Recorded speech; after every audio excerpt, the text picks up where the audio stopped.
Hello, positive people. Today I want to talk about the Lindsay Clancy case. This case has been gaining a lot of national attraction, and I noticed a lot about it, and I wanted to just give my one-two on it. I looked at the facts. I read a lot on the case, and this case is kind of like a head scratcher, but all at the same time, it's a lot that I don't understand about the case, and a lot that I do understand about the case. They keep trying to relate the case to a case with Andrea Yates, where she kind of did something similar to this Lindsay Clancy case, except Andrea Yates was actually found guilty. But after being found guilty, she was retried, and I believe she was sent to some type of mental institution or something of that nature. With this Lindsay Clancy case, it's a lot different. She murdered three of her kids. After she murdered three of her kids, she slit her own throat, and she jumped out the window in attempts to kill herself, which left her permanently paralyzed.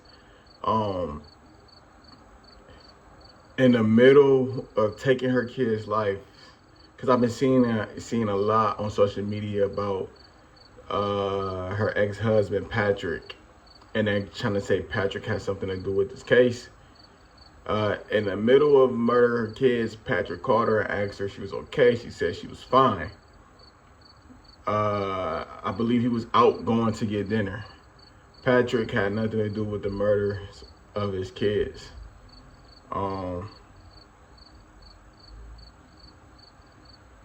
She strangled each one by one. After she strangled them, she sliced her throat, jumped out of a window, left her permanently paralyzed.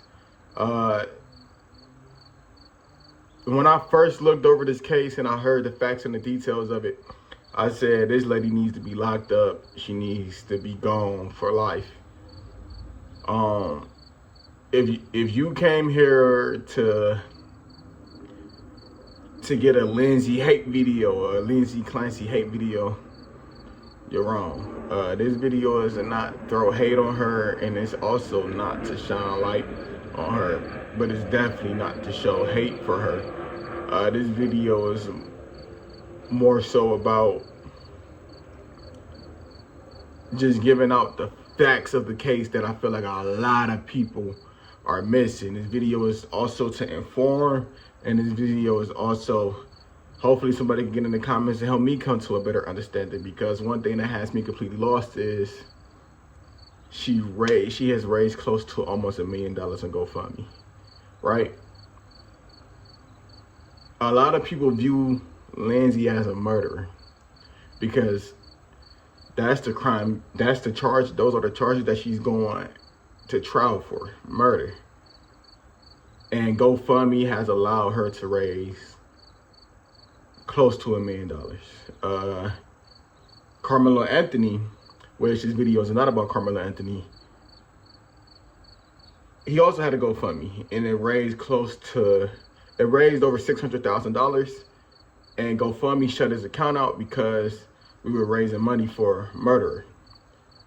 I'm trying to understand how GoFundMe hasn't shut her account out versus his account if they both were going to trial for damn near the same charge. That was one thing that was concerning to me. But yes, I do understand with this Lindsay case, it is more about postpartum psychosis and mental health.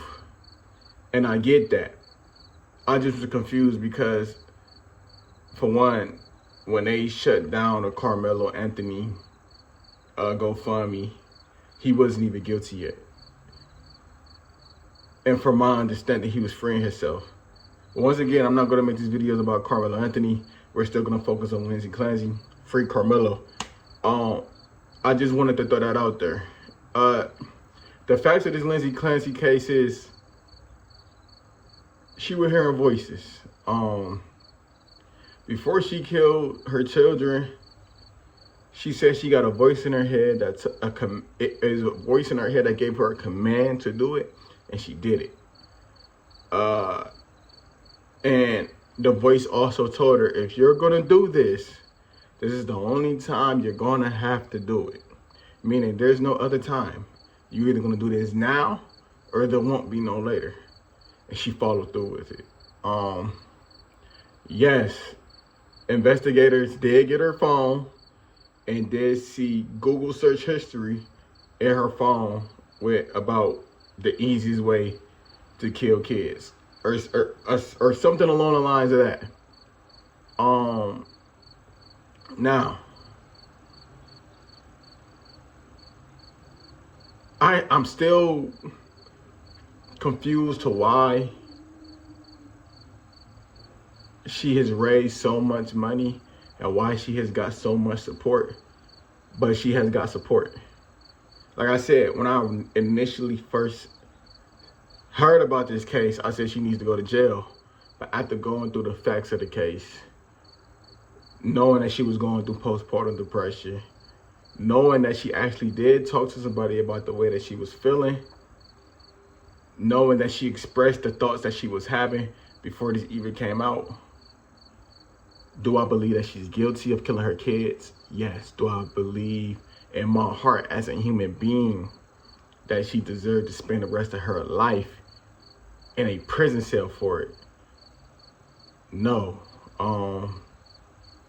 I do believe that she will be found guilty, but I don't believe that she's gonna go to prison for the rest of her life. I do believe that she will go to some type of mental institution. And if she is found guilty, she's going to be found guilty of the certain stimulations that will get her to a mental institution so that she can get the help that she needs. This Lindsay Clancy case, yes, it makes me think, and it makes me want to understand the psyche of a woman after she has a child even more, because I truly don't know how you can birth 3 kids and then just take their lives and kill them. And like, they say she was a loving mother, they say she was a good mom, so I don't understand how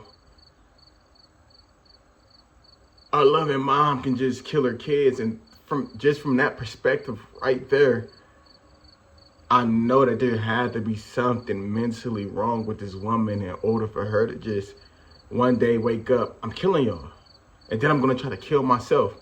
If she was just trying to kill her kids, then after she killed her kids, I just killed my kids. Okay, that's one thing. But this woman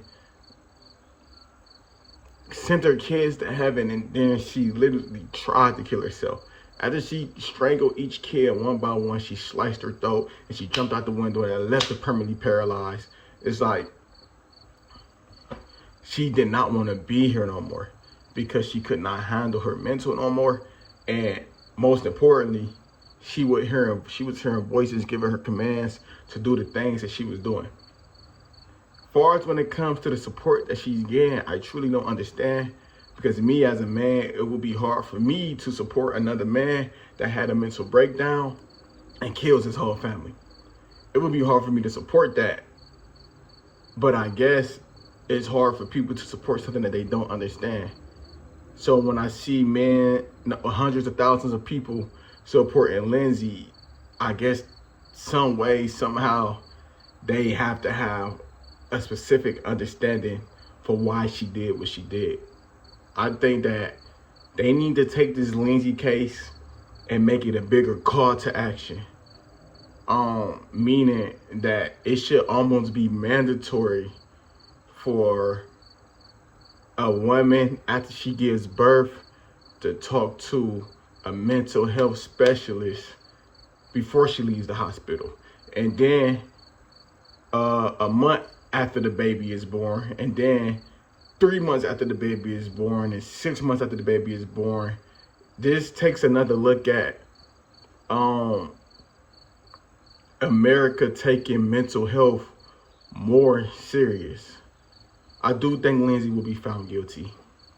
But I don't believe in my heart that she deserved to spend the rest of her life inside of a cell. I do believe that she needs to go to a mental institution. I do believe that she will be found guilty and will be sent to a mental institution to be evaluated and to serve her time there so they can work her back to being better.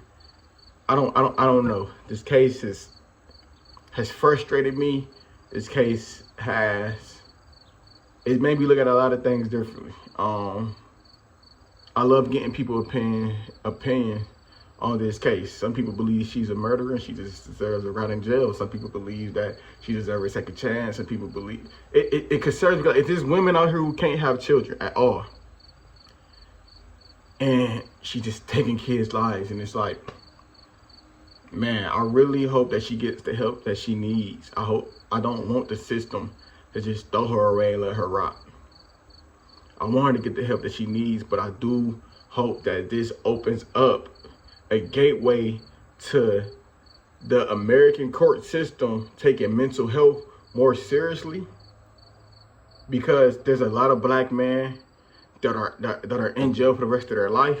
But guess what? Their whole life they've been taking medicine, and nobody ever takes their mental health into accountability before they get sentenced, before he has to serve life in jail.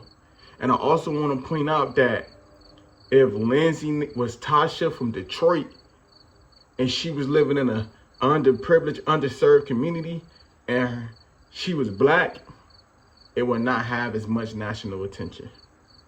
Nobody would care about mentally what she did, because they would just be looking at what she did. Nobody would be looking at mentally what she was going through, because they'd be too busy looking at what she did. Postpartum psychosis is a real thing. Mental health is a real thing. And like I said, will they find her guilty? Yes. Will she go to prison? No. I don't believe I do believe that she's gonna go to a mental health institution. But while we are giving this lady the support because her mental health was in a dark place when she did what she did, we need to, I hope that this evens the playing field for all women. Not even all women, all genders and all races. People, please stay positive. Please stay blessed. Peace.